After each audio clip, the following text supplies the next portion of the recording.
Hello দিদিরা বন্ধুরা, অনেক দিন পরে চলে এলাম আপনাদের সাথে। এই আজকে বোয়াল মাছটা একদম হালকা করে ভাজা নিছি, একদম ভাপা বানামু কাঁচা। এখানে আমি ধনিয়া পাতা কাটতে নিছি, রসুন, আদা, একটা কাঁচা লঙ্কা আর একটু পেঁয়াজ, আর এদিকে এটা শুকনা লঙ্কা, জিরা, একটু মরিচটা বেশি করে দিছি। বোয়াল মাছ যে এত ঝাল ঝুল হইলে ভালো লাগবো। আসলে অনেক দিন ধরে না রেসিপি দিতে পারি নাই, ঘোরাঘুরি করতে করতে আজকে ভাবলাম এটা দেখাই আপনাদের সাথে শেয়ার করি। চলেন আমি এটা আগে বাইটটা নেই। একটা এলাইচি দালচিনি দিয়া দিলাম, ভুলে গেছিলাম। মশলাখিনি পিহা হয়ে গ'ল। এতিয়া মই সেই আদা আৰু এই নহৰুখিনি পিহি ল'ম। লগতে মই অকণমান পিঁয়াজ দিম। পিঁয়াজ শাকৰ কাৰণে মই আবার এসামিসে আয়া পড়লাম। এই আদা রসুনটা বাইটটা নেই, এখন হইল পেঁয়াজ অনেকগুলা কাটটা ফেলছিলাম, এটা শাকের জন্য কাটছি। এখন এই আদা রসুনটা বাইটটা নেই, পেঁয়াজটা সবগুলা মশলা বাটা হয়ে গেছে গিয়া। আর এখানে সামান্য ধনিয়ার গুঁড়া লইছি। আসলে আপনারা কিছু মনে করে না, কখন কোন ভাষা আয়া পরে ভুললেও জায়গা, যে ভাষাটা শুরু করছিলাম কোনটা দিয়া ভুললে জায়গা, উল্টাপাল্টা ভাষা কই। আর এই রান্নাটা অনেক সোজা, কিন্তু বাটাবাটি করতে একটু কষ্ট হয়। আমি এখন ডাইরেক্ট কড়াইতে মাখা করুম, বাসন বরাবরই সিস্টেম নাই। এই যে বাটা মশলা গেলা সবগুলা, এখন আমি স্বাদ মতো লবণ দিব, লবণ, হলদি,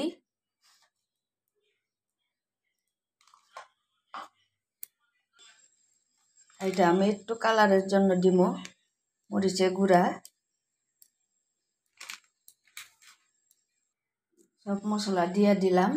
এখন আমি এই যে মশলার লাগিয়ে থাকা বাটির জলগুলা দিয়ে দিলাম। এখন এই মশলাটা ভালো করে মিশিয়ে এলি, এটার মধ্যে আরও জল দিতে লাগবো। হাত দিয়ে মাখলে তো আরও স্বাদ হইতো, কিন্তু ইচ্ছা করতেছে না হাত দিয়ে মাখতে, চামচ দিয়ে করে দেয়।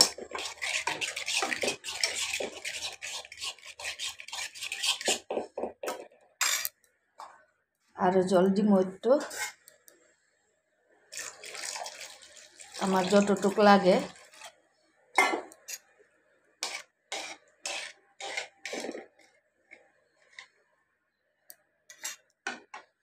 আর একটু সামান্য জল দেয়।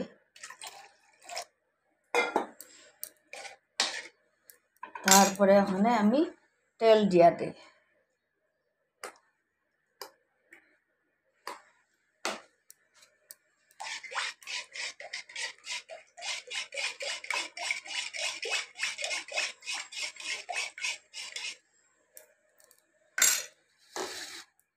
এখন আমি এইখানে একটা একটা মাছ দিয়া দিব।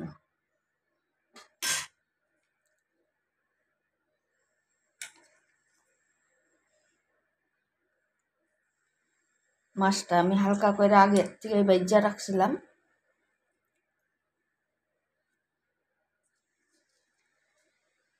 লেজা একসাথে সব দিয়ে দিব।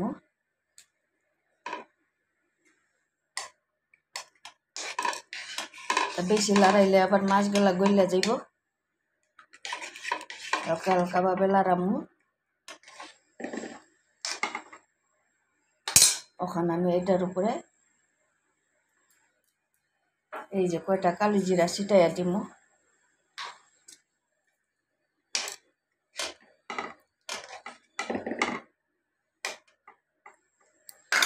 ওখানে উপরে আমি ধনিয়া পাতা আর মরিচ দিয়ে দিব 3টা। যা ঝাল বেশি খায় হ্যাঁ জাল দিয়া খাইব। ওখানে আমি এটা ঢাকা দিয়ে বসাইয়া দিব।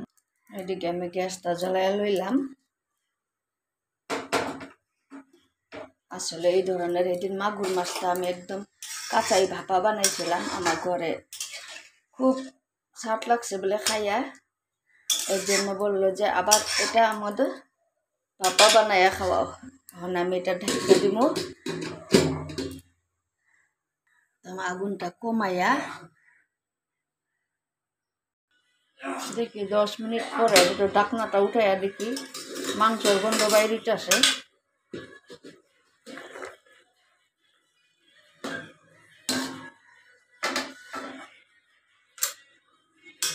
মাছটা একদম উল্টানি যাইব না, নাইলে গলিয়া যাইব গা।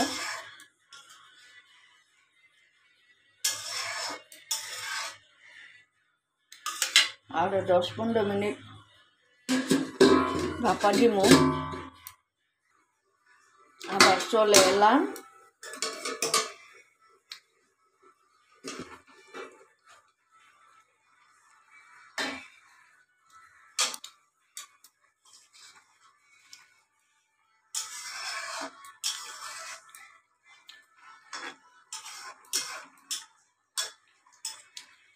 আরও একটু সময় বাকি আছে। এখন আমি ঢাকনাটা উঠাইয়া রাখা দিছি, আর ঢাকবো না। মাছগুলা আমি বন্ধ ক্যামেরায় তো উল্টাইয়া পাল্টাইয়া দিছিলাম। এখন আমি লাস্টে একটু ধনিয়া পাতাটা ছিটাইয়া দিব। কার কীরকম লাগলো নিশ্চয় বলবেন। এই মাছের তরকারির নামটা কী দিব এটাও জানি না, আপনারা বলবেন তো।